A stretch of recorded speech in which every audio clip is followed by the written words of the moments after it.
welcome back. Cliff, you said in the last segment that you wanted to share stories about your family. I want to share a story about my mother. This is a very important part of my life that I really remember. My mother had cancer and she was dying of cancer. Where was she living at that time?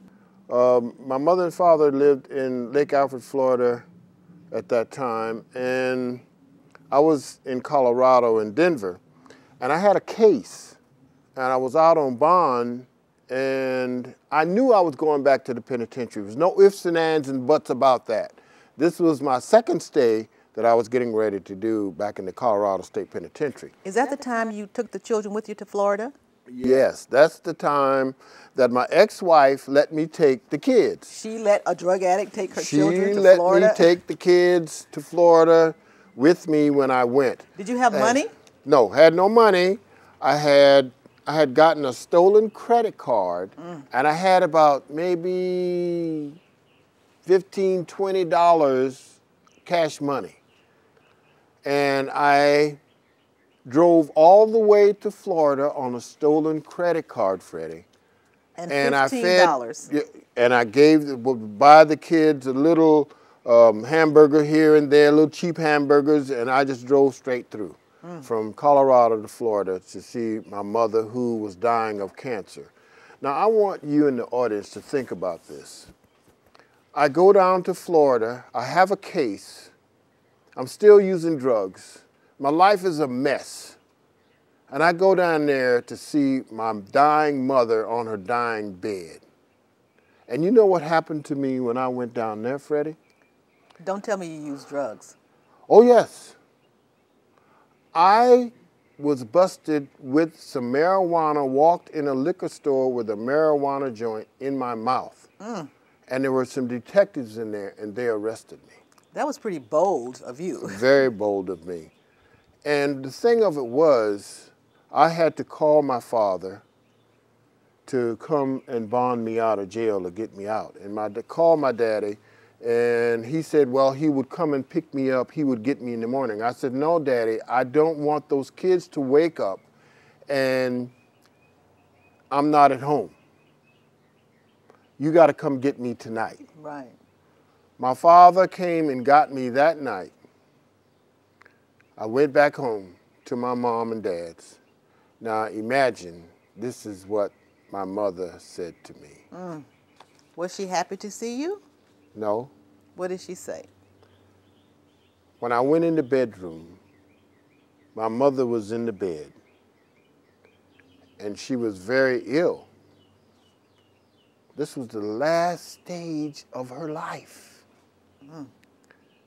And my mama says to me, my mama, good mama, Christian mama, she says to me, Clifford, I wished you had never come to see me because I know you were still on that stuff.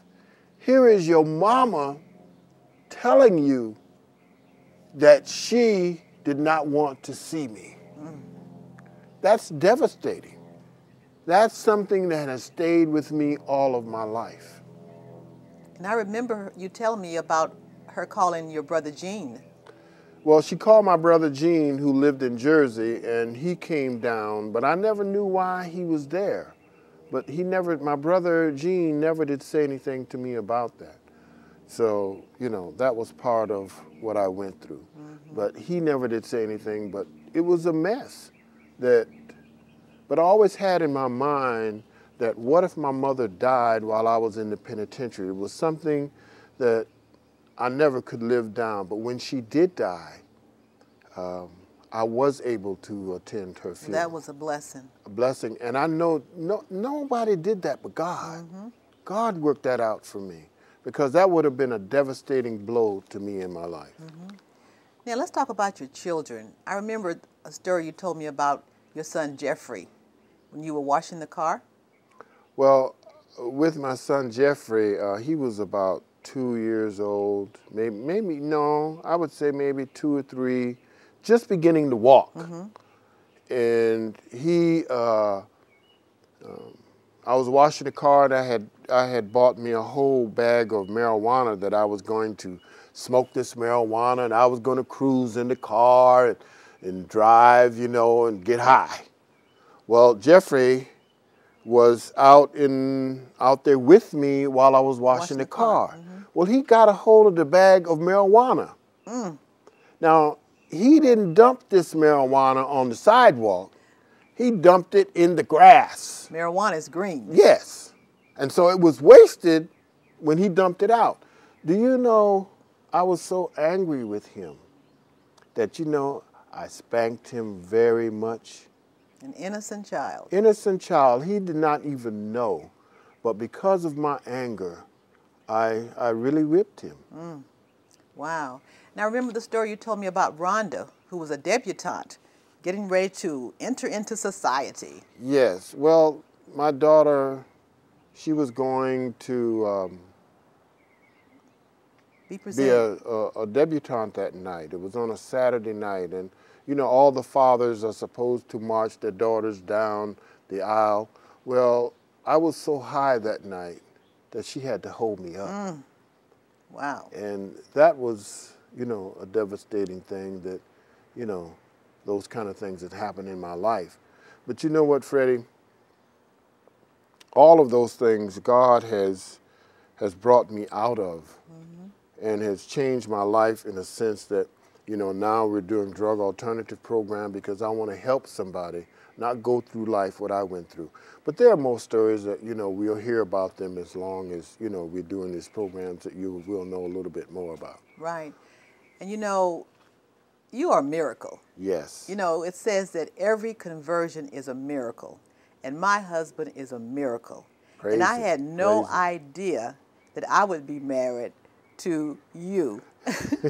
And one of these segments, we're going to tell my story. But, you know, on our next program that we'll do, let's talk about you and so the audience, so that you'll get to know who Freddie is. We'll do that. I will interview you, and I'm going to interview you too, Freddie. And listen, you guys, I got to tell you this, so this will whet your appetite a little bit. She's had almost 11 marriages, okay? Now, how many times have you been married, Freddie? We'll tell you that in the next program. No, well, let's find out now. Tell us, how many times have you been married? I'm pressing you because I want to. This one is going to be a good program. I'll tell you that I married my first husband. No. That's not fair, Freddie. Just answer the question. How many times have you been married? I've been married 5 times. 5 times? But no, not no but. We'll Okay. wait that. We'll wait and tell the audience. Now, don't forget, tune in next week and we will tell you all about her 5 marriages.